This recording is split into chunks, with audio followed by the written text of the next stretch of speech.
Hello Internet! Today we're exploring an amazing mod for the classic game Diablo II. This mod makes many changes to the original, and I know you're going to love it. The mod is presently no longer in development, so there are a few things that might not work as expected. However, despite this, the mod is great, and brings many hours of new life to an old game. Links to download the mod, and tutorials on how to apply it are in the video description. I really hope you enjoy this showcase of something not too many people know about.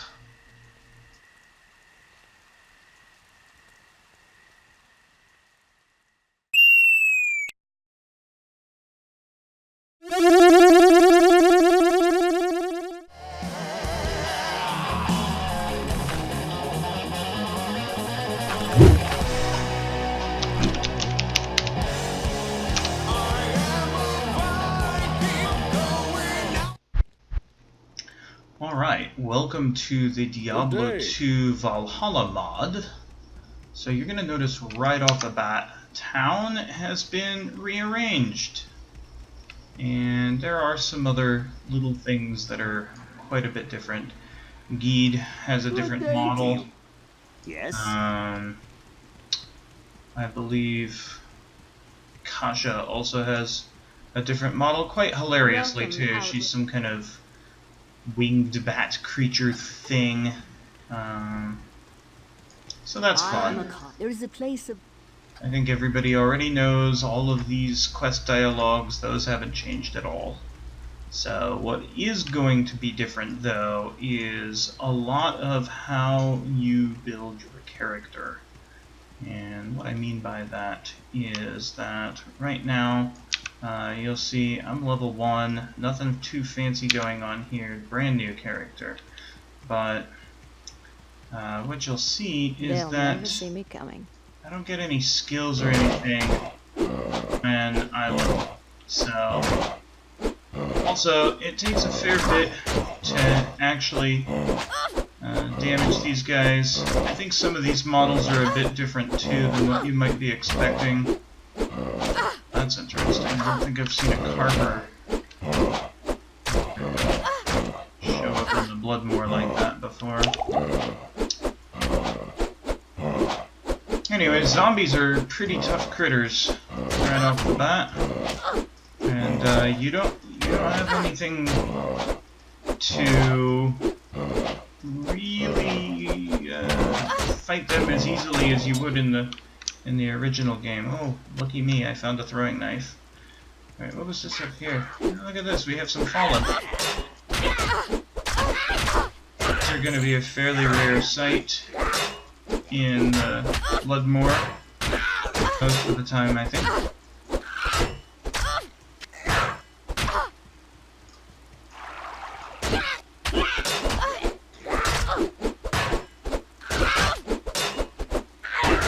So here we go, just got a level there, and you can see I have 6 points instead of the typical 5. Additionally, if I open my skill tree, I do have a point, but I can't spend it anywhere, because in order to spend any points you need to have level 6, so...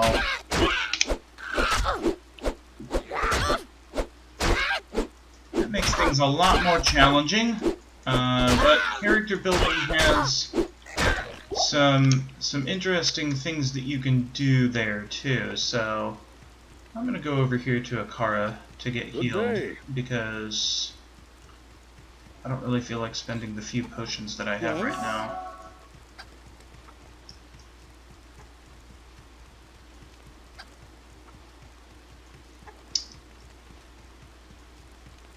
So I may do a cut here, or kind of a time-lapse thing. We'll see what happens.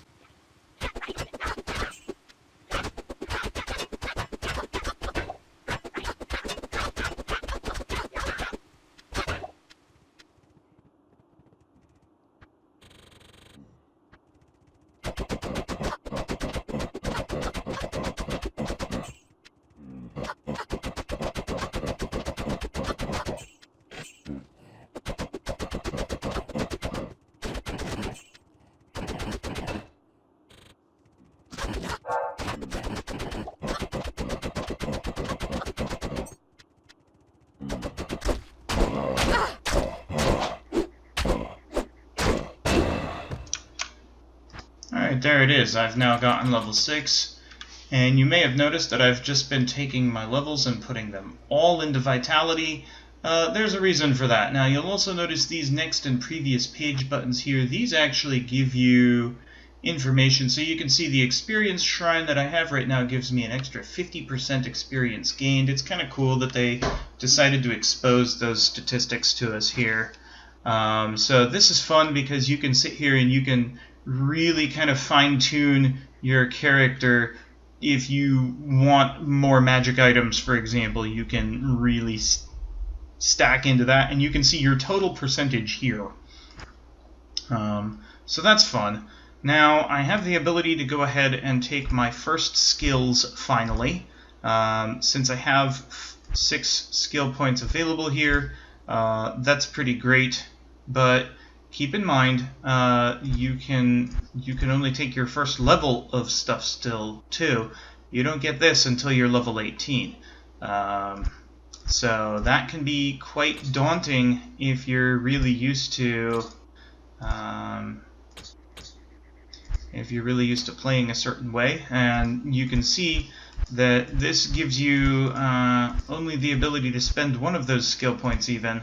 But here's the thing, is you can hit this button at any time, you get all of your skill points back, you can reallocate them, distribute them, play with them however you would like. And the same is true over here.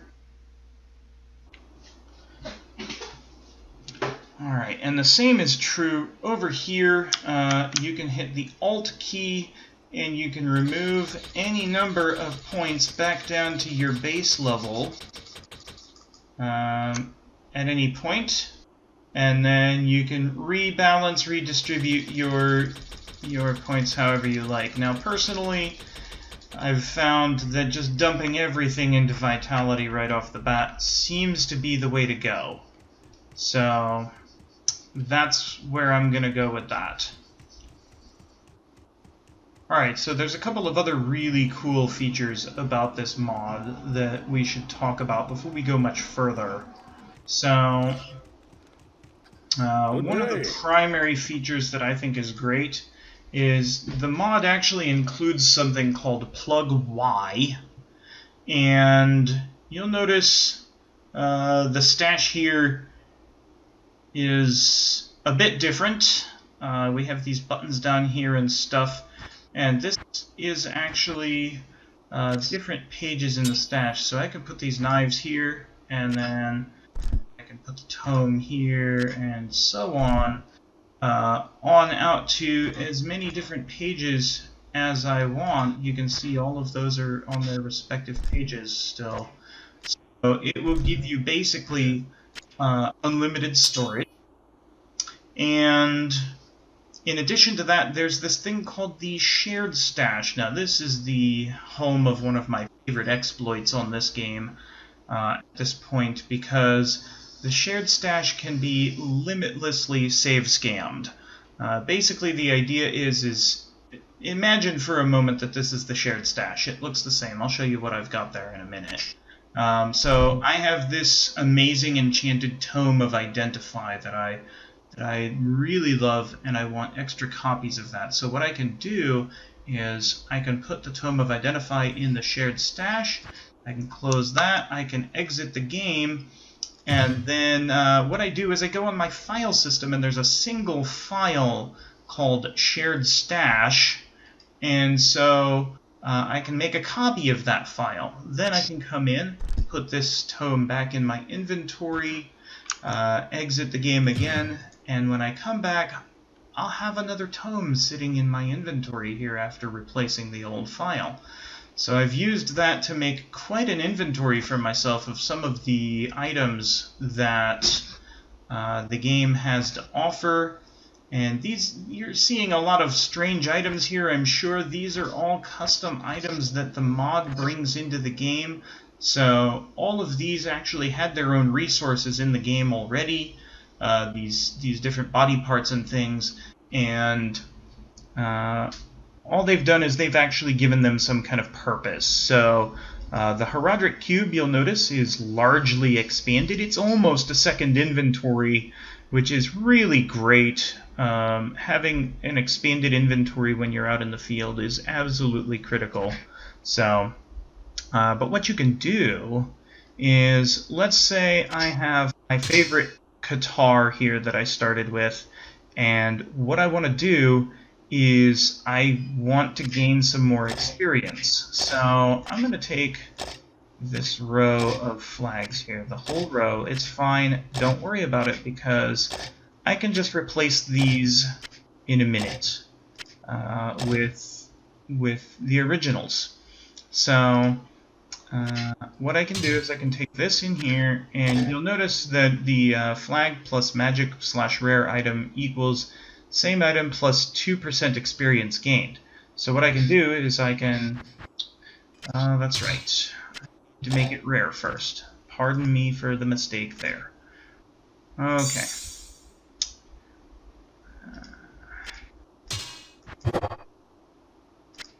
That was not the right recipe. So in the sheet for this, you'll see that the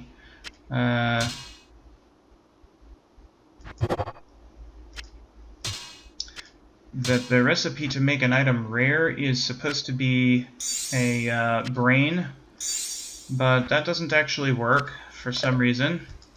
I don't know what the reasoning behind that is. It's broken, has been. Okay, well, I made myself something I can't use now. That was real great.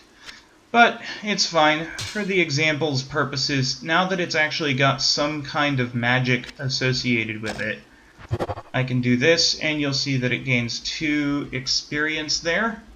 And then if I add another flag, now that's 4 experience, and so on. So I can go ahead and do all of this.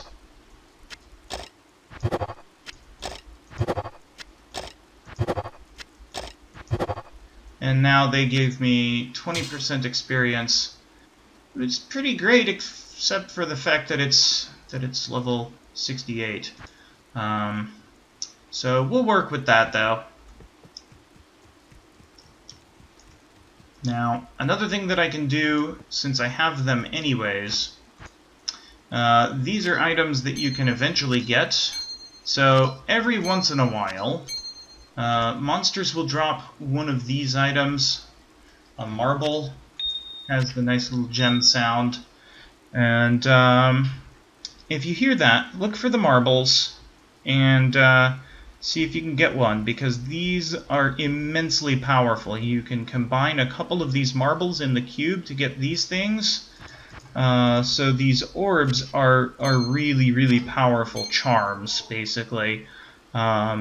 They give you 10% off vendor prices for the Orb of Price. Now these are really where it's at. The Orb of Element give you elemental damage, and the Orb of Power plus 20 to all attributes. These 10% experience and 50% defense. So these are really powerful, but they're not even the most powerful thing. I'll show you that here in a minute.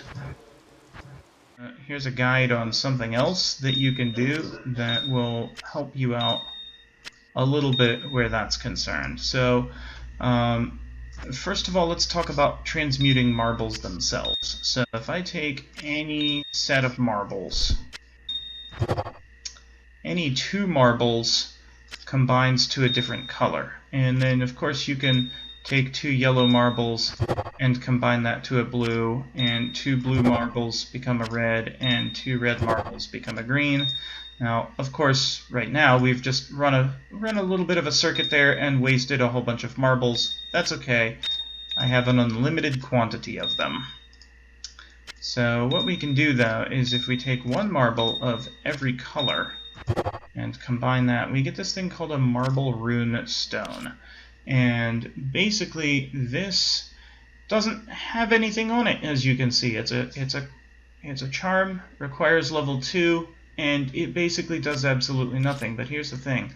If I take this and I add this to the cube here, now you'll see that I have all vendor prices are reduced by 2%. It's not as much as the original Orb of Price, but It's only level 4. Since I'm level 6, I can do that one more time and still be able to use it.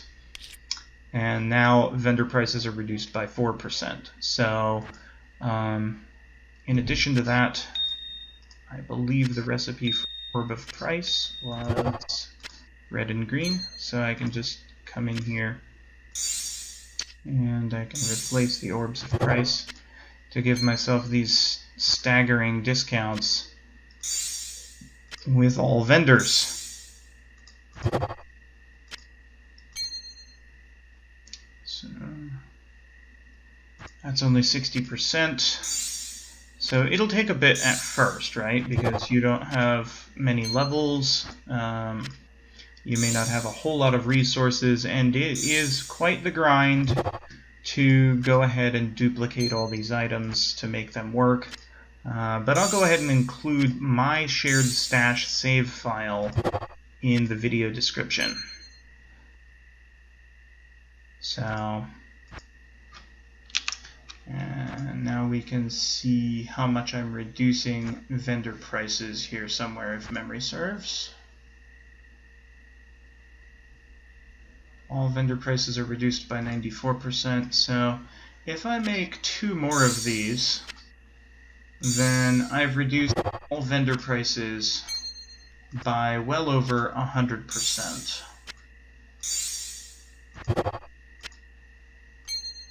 And while I don't have a whole lot of inventory space here, I can now go and gamble with Geed and just make ridiculous amounts of money for free. So the way that works is now the ring is 100, and I sell it back for 1,000 if I wanted to. Okay, 40 attack rating, and you know, you can kind of play with these, figure out what you like. So you can also just buy gems or what have you.